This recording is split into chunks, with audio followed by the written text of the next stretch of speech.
అందరికీ నమస్కారం. ఈరోజు కథ పేరు శనీశ్వరుడు. ఈ కథను రచించిన వారు సి అనురాధ గారు. ఈ కథ 2025 ఫిబ్రవరిలో ఈనాడులో ప్రచురితమైనది. ఇక కథలోకి వెళితే కాలింగ్ బెల్ మోగింది. హాల్లో పేపర్ చదువుతున్న మా అత్తగారు ఎవరో చూడవే అనడంతో వెళ్లి తలుపు తీశాను. ఉన్నారా అమ్మా, మీ వారు అంటూ లోపలికి ప్రవేశించారు నరసయ్య గారు. నేను పక్కకు తప్పుకున్నాను. సరాసరి లోపలికి వచ్చి సోఫాలో మా అత్తగారికి ఎదురుగా కూర్చున్నారు. మా అత్తగారి కేసి చూశాను. ఆమె ముఖం మాడిపోయింది. చేతిలో పేపర్ తీసుకుని బెడ్రూంలోకి వెళ్లిపోయారు. ఈ రోజు పని కాలేదట, రేపు ఖచ్చితంగా ఇచ్చేస్తామన్నారు. నిదానంగా చెప్పాను. ఆయన అదో రకంగా నవ్వుతూ, ఈ అప్పు తీర్చడానికి మరో అప్పు చేస్తారు మీ దొరగారు అన్నాడు వెటకారంగా. నాకు చివుక్కుమనిపించింది. మీకెందుకండి, మా తిప్పలు మావి అని గట్టిగా అనాలనిపించింది. కానీ నోరు పెగలలేదు. ఏమిటి ఈరోజు టిఫిను సాగదీస్తూ అడిగారు. ఇడ్లీ సాంబారండి బాబాయ్ గారు అని అన్నాను. ఇడ్లీ నువ్వు బ్రహ్మాండంగా చేస్తావమ్మా, ఏదీ తీసుకురమ్మా తింటాను అన్నారు చేతులు కడుక్కోవడానికి వాష్ బేసిన్ వైపు నడుస్తూ. మరీ ఎక్కువ తేకమ్మా, 3 చాలు. ఈ మధ్య షుగర్ ఒకటి వచ్చి చచ్చింది. నేనేమీ మాట్లాడకుండా కిచెన్ వైపు నడిచాను ఇడ్లీ తేవడానికి. ఆయన అప్పటికే డైనింగ్ టేబుల్ ముందు కూర్చున్నారు, తినడానికి సిద్ధపడుతూ. శుభ్రంగా తిని చేతులు కడుక్కొని వెళ్తూ, నీ చేతి వంట అమృతమమ్మా అని ఒక కాంప్లిమెంట్ పడేశారు. ఇడ్లీ ఎవరు చేసినా బాగానే వస్తుందండి, నా గొప్పేమీ లేదు అని అన్నాను. ఇడ్లీ అంటే ఇడ్లీ ఒక్కటే కాదమ్మా, చట్నీ సాంబారు ఏదన్నా బ్రహ్మాండంగా చేస్తావు. మర్చిపోకుండా చెప్పమ్మా ప్రసాద్కి, లేదంటే రేపు లంచ్ కూడా మీ ఇంట్లో చేయాల్సి వస్తుంది అంటూ వెళ్ళిపోయారు. ఏమిటే వాడికి మర్యాదలు, అప్పించినంత మాత్రాన అలా అణిగిమణిగి ఉండడమే.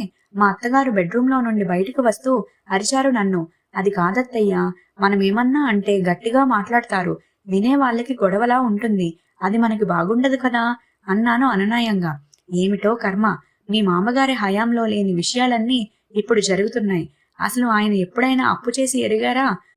అంతా కాలమహిమే తల్లి అంటూ సోఫాలో కూర్చుని న్యూస్ పేపర్లో మొహం దూర్చారు. నాకు 3 ఏళ్ల క్రితం జరిగిన సంఘటన గుర్తొచ్చింది. నల్లటి విగ్రహం, తెల్లని బట్టలు, చేతి వేళ్లకు 8 ఉంగరాలు పెట్టుకుని మా వారి వెంట ఇంటి లోపలికి వచ్చారు నరసయ్య గారు. మా వారు ప్రసాద్. ఆయనను సాదరంగా ఆహ్వానించి, ఈయన నరసయ్య గారని, బిజినెస్ మ్యాన్ అమ్మా అంటూ నాకు మా అత్తగారికి పరిచయం చేశారు. ఆయన గట్టిగా నవ్వారు. ఇప్పటి వరకు నన్నెవరూ బిజినెస్ మ్యాన్ అనలేదయ్యా, తండాల నరసయ్య అనే అంటారు అంటూ మా అత్తగారి వైపు తిరిగి, నమస్కారమమ్మా అన్నారు. మా అత్తగారు గమనించినట్టు మా వారి వైపు ప్రశ్నార్థకంగా చూశారు. అదేనమ్మా, ఇల్లు తనఖా పెట్టాలనుకున్నాం కదా, అందుకే వీరు వచ్చారు అన్నారు మా వారు. అమ్మ నా మాట కాదనరు అన్నాడు మీవాడు. కానీ పెద్దవాణ్ణి కదమ్మా, ఇంట్లో వాళ్ళకి తెలియకుండా ఇలాంటి వ్యవహారాలు చేయకూడదని నా అనుభవం, అందుకే నేను వచ్చానమ్మా. మా అత్తగారి ముఖంలో బాధ తెలుస్తుంది. కాఫీ ఇస్తావా అన్నారు మా వారు నా వైపు తిరిగి. నేను కాఫీ తేయడానికి కిచెన్లోకి వెళ్ళాను. ఆయన చనువుగా ఇల్లంతా చూసి వచ్చారు. మా అత్తగారికి కంపరంగా ఉంది ఆయన్ని చూస్తే. కాఫీ తాగుతూ, అయితే 2 పిల్లలన్నమాట నీకు అన్నారు టీవీ పైనున్న మా ఫ్యామిలీ ఫోటోని చూస్తూ. అంతా పసిగట్టినట్టు, బాగుందయ్యా, ముచ్చటైన సంసారం, అనుకూలవతి అయిన భార్య, అభిమానవతి అయిన అమ్మ అంటూ ఆయన మాటలకు ఆయనే బిగ్గరగా నవ్వారు. ఆయన వెళ్ళిపోయారు అనే కంటే మావారే సాగనంపి వచ్చారు అంటే బాగుంటుంది. మా వారు తిరిగి వచ్చాక మా అత్తగారు గొడవ పెట్టుకున్నారు. ఎక్కడ దొరికాడురా ఈ శనీశ్వరుడు, వాణ్ణి చూస్తేనే భయమేస్తుంది, వీడికిస్తే ఇల్లు తిరిగి వస్తుందంటావా? నీ వ్యాపారాలు వద్దు, పాడు వద్దు, లక్షణమైన బ్యాంకు ఉద్యోగం మానుకొని వ్యాపారాల మీద పడ్డావు. వ్యాపారంలో నీకేమి అనుభవం ఉందని, అయినా నా మాట ఏనాడు విన్నావని? నీకు తోచిందేదో వేదం. మీ నాన్నగారుంటే ఇలా చేసి ఉండేవాడువా? చీర కొంగుతో కళ్ళు కొత్తుకుంటూ అక్కడి నుంచి వెళ్ళిపోయారు. అప్పటి నుంచి ప్రతి నెల 6వ తేదీ వస్తే మా క్యాలెండర్లో డేటు చూసుకోవాల్సిన పని లేకుండా పోయింది. ఆయనకు నేనెందుకు గౌరవిస్తున్నానంటే, మా ముందు వేలాకోలంగా మాట్లాడినా, మా గురించి ఎవరన్నా ఏమన్నా అంటే విరుచుకు పడతారని మా దగ్గర వాళ్ళ ద్వారా తెలిసింది. ఒకసారి మా దగ్గర బంధువుల ఫంక్షన్ ఉంటే వెళ్ళాం. అక్కడికి నరసయ్య గారు కూడా వచ్చారు. మా వారిని నరసయ్యకు పరిచయం చేసిన మా వారి ఫ్రెండ్ కూడా వచ్చాడు. అతను ఇల్లు కట్టుకోవడానికి కొంత డబ్బు అవసరమైతే నరసయ్య గారి దగ్గర తీసుకున్నాడట. అతను నరసయ్యని తప్పించుకొని తిరగసాగాడు. నరసయ్య గారు అతన్ని దొంగని పట్టుకున్నట్టు పట్టుకుని నిలదీశారు. ఏమయ్యా, డబ్బెప్పుడిస్తావు? కనబడినప్పుడల్లా మాయమైపోతున్నావే. డబ్బులు తీసుకునేదాకా ఓడ మల్లన్న, అవసరం తీరాక బోడి మల్లన్న అన్నట్లుంది నీ వ్యవహారం అంటూ అతన్ని ఉతికి ఆరేశారు. ప్రసాద్కు నాకంటే ఎక్కువే డబ్బిచ్చావుగా, అతన్ని అడగవేం అంటూ మమ్మల్ని ఇరికించాడు. దానికి ఆయన, ప్రసాద్ నాకు బంధువోయ్, ప్రసాద్ భార్య నాకు కూతురి వరస అంటూ దులిపేశారు. నిజానికి మాకేమీ బంధుత్వం లేదు. అప్పటి నుండి నర్సయ్య గారి పైన నాకు సదభిప్రాయం ఏర్పడింది. బాబాయ్ గారనే పిలుపుతో దగ్గరయ్యాను. కొంచెం చనువు పెరిగి నన్ను అమ్మాయి అంటూ పిల్లల్ని దగ్గరికి తీసుకుంటూ మా వారిని సున్నితంగా మందలిస్తూ మాలో కలిసిపోయారు. కానీ మా అత్తగారికి మాత్రం ఆయనంటే చిరాకు. వీడి పీడ ఎప్పుడు వదులుతుందో అని ఎప్పుడూ అంటూ ఉండేవారు. తర్వాత మరో సంఘటన మా బంధాన్ని మరికాస్త గట్టిపరిచింది. ఓసారి నేను మా అత్తగారు ఆటోలో గుడికి వెళ్లి వస్తుంటే చిన్న ప్రమాదం జరిగి మా అత్తగారి కుడి చెయ్యి ఫ్రాక్చర్ అయ్యింది. హాస్పిటల్లో ఉన్న మాకు 10,000 తెచ్చి చేతుల్లో పెట్టారు నర్సయ్య గారు. అడగకుండా ఆదుకున్నందుకు మా వారి కళ్ళల్లో నీళ్లు తిరిగాయి. అది అప్పుగానే ఇచ్చినట్లు తర్వాత నోటు రాయించుకున్నారనుకోండి. అయినా వృత్తిరీత్యా కాస్త కఠినమే అయినా మానవత్వం ఉన్న మనిషిలా కనిపిస్తారు నాకు. రోజులు గడిచిపోతూ ఉన్నాయి. మా వారి వ్యాపారాలలో ఏమీ మార్పు రాలేదు. నష్టాలు లేవు కానీ లాభాల బాట పడడం లేదు. ఆ నెల మామూలుగానే 6వ తేదీ వచ్చిపోయింది. తర్వాత 7, 8 కూడా వచ్చిపోయాయి. శనీశ్వరుడు ఇంకా రాలేదే, కొంపతీసి పోయాడా ఏమిటి అన్నారు మా అత్తగారు.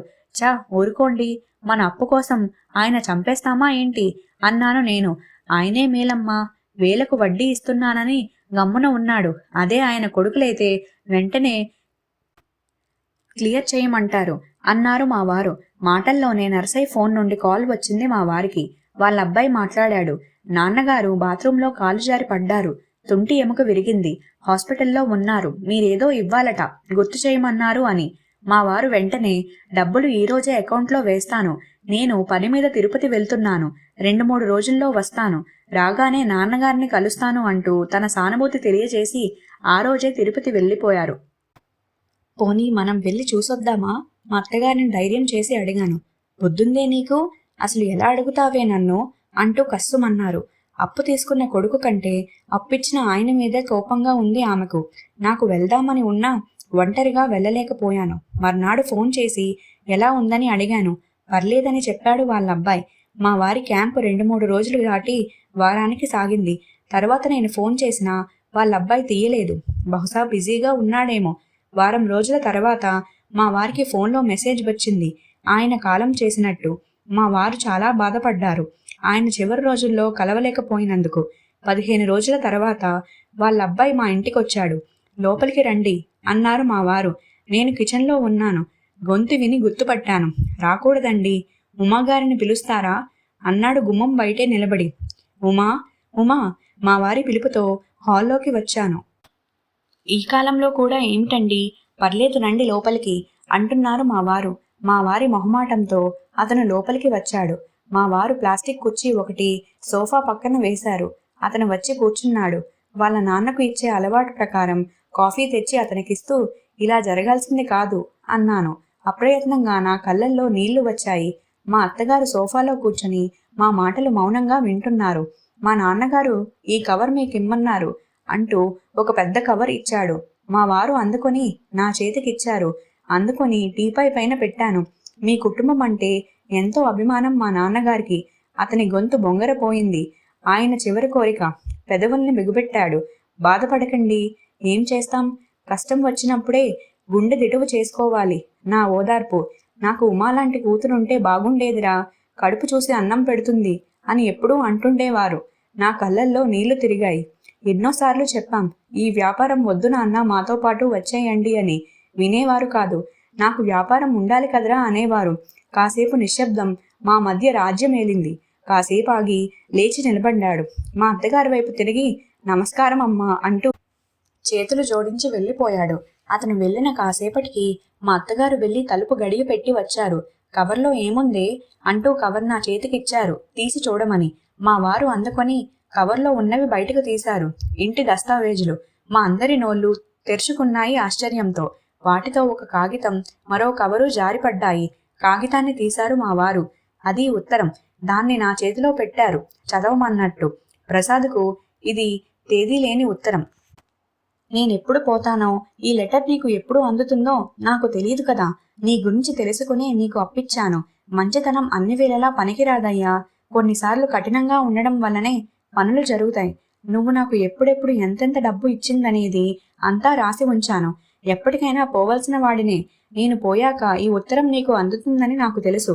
నువ్విచ్చిన వడ్డీతో నా అసలు ఎప్పుడో తీరిపోయింది.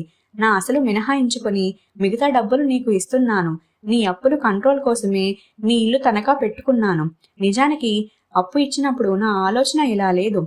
తర్వాత నీ పరిస్థితులు చూసి అది మారిందయ్యా. వడిగల గుర్రం కంటే వేగం వడ్డీ రేటు అంటారు. నేను నీకు డబ్బు ఇచ్చినా ఇవ్వకపోయినా నువ్వు మరొకరి దగ్గరికైనా వెళ్ళి ఇల్లు తనఖా పెడతావని గ్రహించాను. నీ ఆలోచనలను పసిగట్టగల అనుభవం నాది. మంచి కుటుంబం నీది. నీ వ్యాపారాలకు అత్యాశకు దాన్ని బలి చేయవద్దు. అనుకూలవతి అయిన భార్య, ముచ్చటైన పిల్లలు.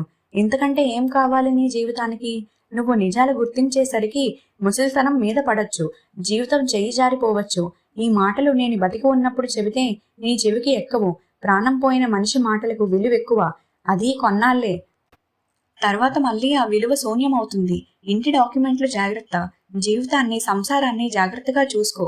బతికినా చచ్చినా అని శ్రేయోభిలాషిని. ఇట్లు నర్సయ్య. ఉత్తరంతో పాటు నా పేరు మీద కట్టిన ఆర్డీ బుక్ కూడా ఉంది. అప్రయత్నంగా నా కళ్ళ నుండి నీళ్లు ధారలై ప్రవహిస్తున్నాయి. మా వారు కూడా కన్నీరు ఆపుకునే ప్రయత్నం చేస్తున్నారు. ఇక మా అత్తగారు, శనీశ్వరుడు పోతూ పోతూ మంచి చేస్తాడంటారు. ఇదేనేమో, పాపం మంచివాడే అంటూ చీరకొంగుతో కళ్ళొత్తుకున్నారు. ఇంతటితో ఈ కథ ముగిసింది. ఇలాంటి మరెన్నో మంచి మంచి కథల కోసం ఛానల్ని సబ్స్క్రైబ్ చేసుకోండి. మీరేమన్నా కథలు వినాలి అని అనుకుంటే కమెంట్ చేసి తెలపండి.